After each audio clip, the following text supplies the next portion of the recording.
flashbacks of the earthquake, the therapist asked. Peter Levine, so the therapist asked, and the parents all said, almost in a chorus, oh, we calm them down. We say, shh, don't cry, don't cry. We're really loving, and we calm them down. Peter Levine encouraged the therapist to tell the parents, next time, this week, instead of calming them down, encourage them to keep shaking and trembling and crying. What? Yeah. Why would you do that? Yeah. It was revolutionary. Some of the parents were concerned. Why would we do that? Isn't it re-traumatizing them? The therapist encouraged them to consider that it's different because it is safe now and you are there to support them. When it happened before, you weren't there. They have your well-regulated brain and body as they have this flashback and start to shake and tremble and cry. They came back the next week, and everyone who tried it saw major benefits in their children. Able to sleep through the night for the first time, able to go back to school and focus. Tummy aches went away. So it's this huge mindset shift. It really is a different planet. It is a totally different way of thinking about our children's emotions, and it makes a difference. And I hope that some of this will inspire you just to be curious and learn more. It's going to be hard to implement anything I share tonight and on the 22nd just from hearing it in your brains. It's going to take a lot of experimenting and practice, mentorship and coaching. I couldn't have made the changes that I've made without my own mentors and fellowship of other people trying these things too. So please don't beat up on yourselves if you can't implement this. I don't expect anyone will without support. But at least we can have that big shift in our mindset that maybe all of this stuffing of feelings is part of what causes the off-track behavior. And I like to call it off-track behavior. Sometimes we look at the child and we point to the child and we say bad or manipulative or demanding, right? Or you never listen. None of that's really helpful, no matter what the reason for their behavior. What's helpful is to see it non-judgmentally and name it. I invite you to practice naming it as off-track. Simply off-track behavior that's likely being driven from some need to have a bigger, deeper emotional release. That, like heavy, dense smog in China, a big rain will clear it out like nothing else will. When there's an emotional, intellectual smog, there's off-track behavior. One of the best things is a big old storm and lots of rain to clear it all away. Like Rumi says, he may be clearing you out for some new delight. Even if there are a crowd of sorrows who violently, like a big storm, clear your house empty of its furniture, still treat each guest honorably. He may be clearing you out, like the rain in China. He may be clearing you out for some new delight. Candace Pert is a neuroscientist and cellular biologist who wrote a book called Molecules of Emotion. She's also the person responsible for discovering the endogenous opioid system, so the system inside of ourselves that helps us have an analgesic effect. She writes, all honest emotions are positive emotions. Health is not just a matter of thinking happy thoughts. Sometimes the biggest impetus to healing can come from jump-starting the immune system with a burst of long repressed anger. So this connects back to John Sarno's work. Healing can happen from the release of long repressed anger. How and where it's appropriately expressed is up to you. In a room by yourself, in a group therapy situation where the group dynamic can often facilitate the expression of long buried feelings. It doesn't matter. The key is to express it appropriately without hurting anyone, and then let it go, so it doesn't fester or build or escalate out of control. She goes on to say, I believe all emotions are healthy because emotions are what unite the mind and the body. Anger, fear, sadness, the so-called negative emotions, are as healthy as peace, courage, and joy. To repress these emotions and not let them flow freely is to set up a disintegrity in the system, causing it to act at cross purposes rather than as a unified whole. The stress this creates, this is going to get a little dense here, The stress this creates, which takes the form of blockages and insufficient flow of peptide signals to maintain function at the cellular level, the stress this creates is what sets up the weakened conditions that can lead to disease.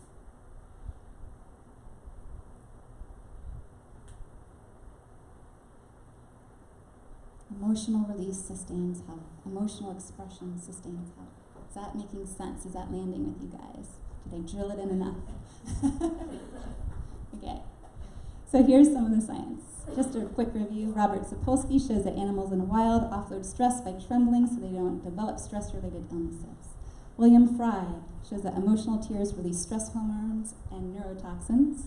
Judith Orlov shows that crying stimulates endorphin production, and that after crying, breathing and heart rate decrease.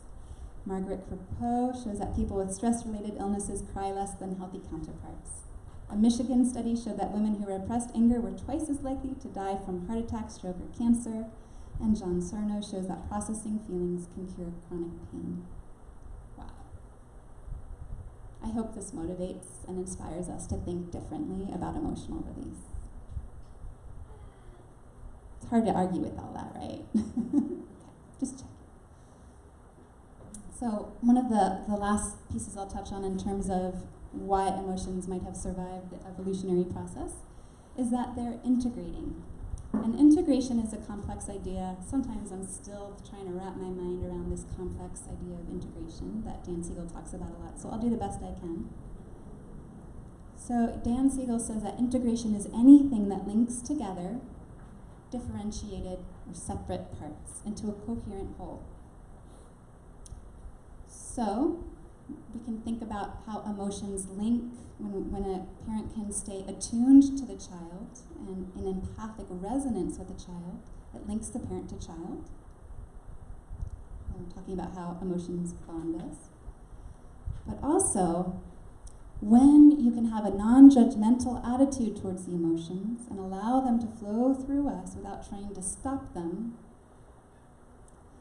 it also helps to develop the staircase between the thinking brain and the emotional brain that's so important for us to function well and think well and make decisions well.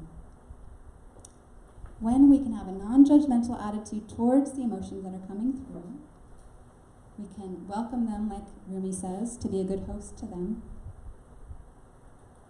It helps to develop the connective, integrative fibers between the thinking brain and the feeling brain.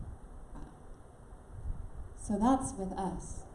That's in our own brains. If we can do that, if we can get help to do that, to have a non-judgmental attitude towards our sadness and our grief and our anger, like we would with our joy and our happiness and delight, if we can do that, we can have a nice, strong connection between those two places in our brain. Then when our childs flip their lids and they lose their connection to their higher order thinking brain, kind of like a computer not connected to the World Wide Web, that doesn't have access to all of that information anymore. When a child flips their lids, if we can remain calm and loving and connected, it's going to help them grow that staircase, grow the integrative fibers, integrating. If we can have a non-judgmental attitude towards them and help them feel felt by us and stay calm and relaxed ourselves, it's going to nudge their brains towards regulation over time.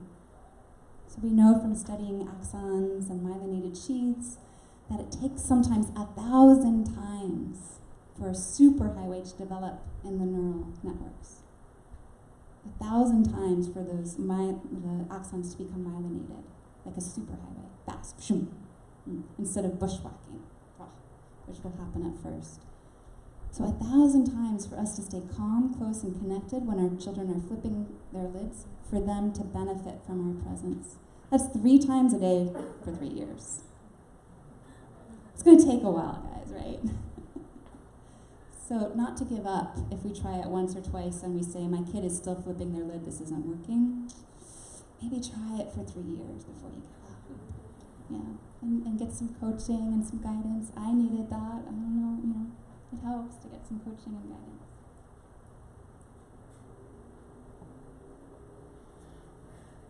Okay.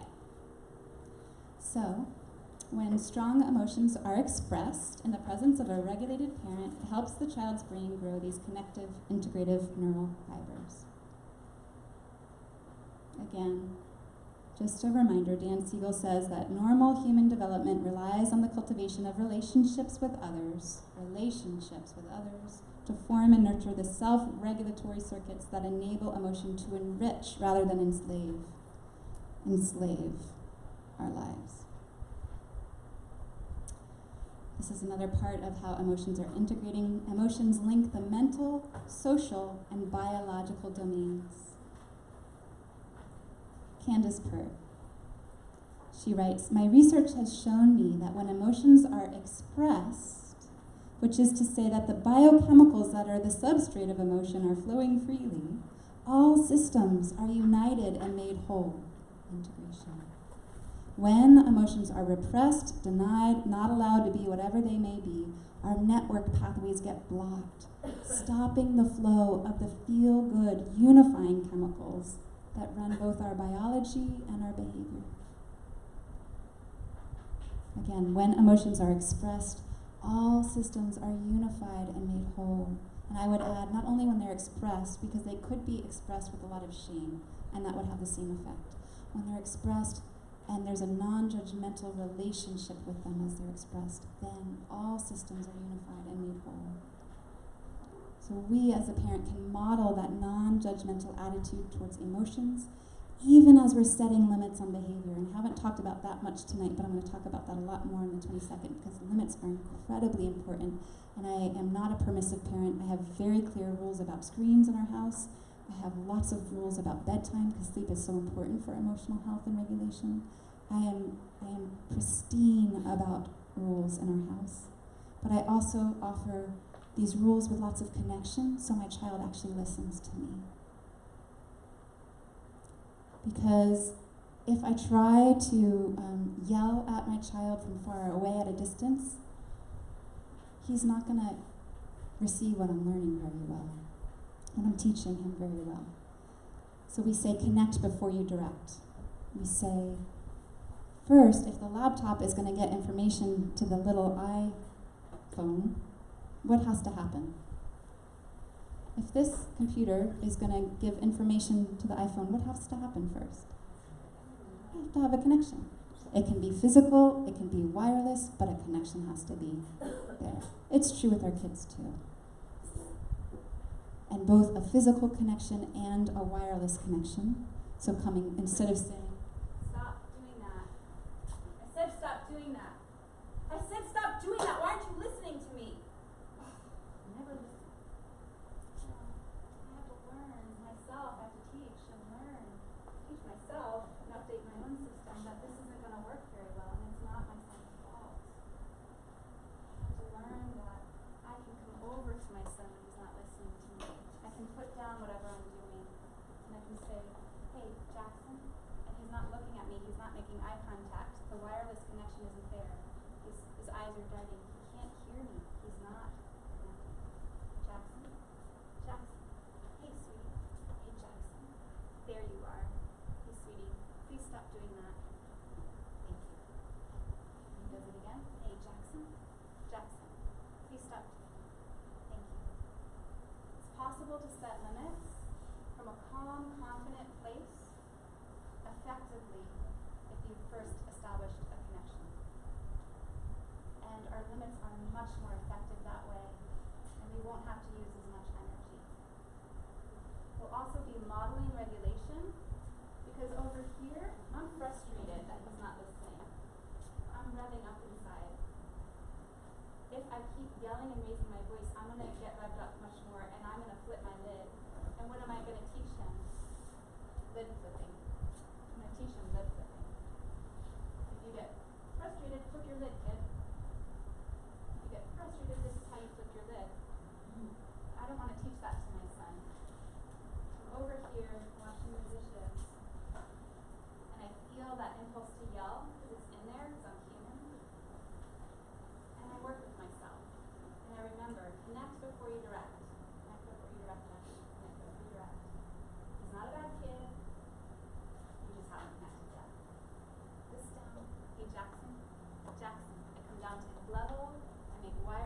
connection. I make physical contact, so you can really hear me. Hey, sweetie. Jackson, there you are. Please stop doing that. Hey, Jackson, I said please stop. That's part of what we'll be talking about next time. But I really encourage you to consider connecting before you directing and seeing if it's a little bit more effective.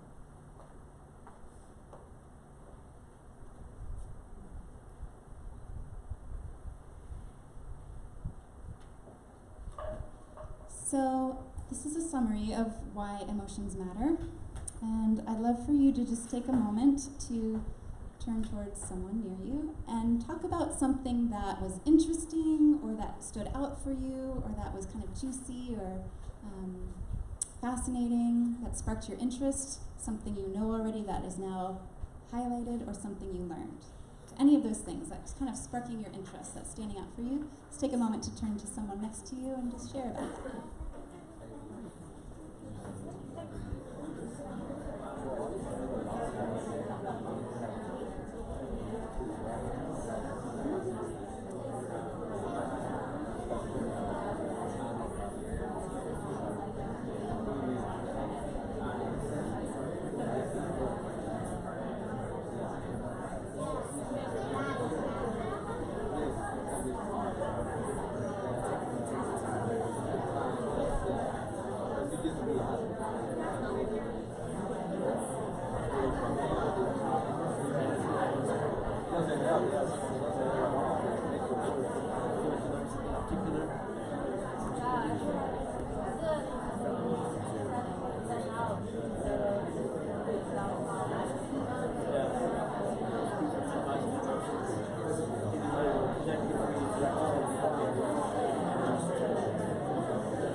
Thank you for your engagement. It's so nice hearing you all engage with each other.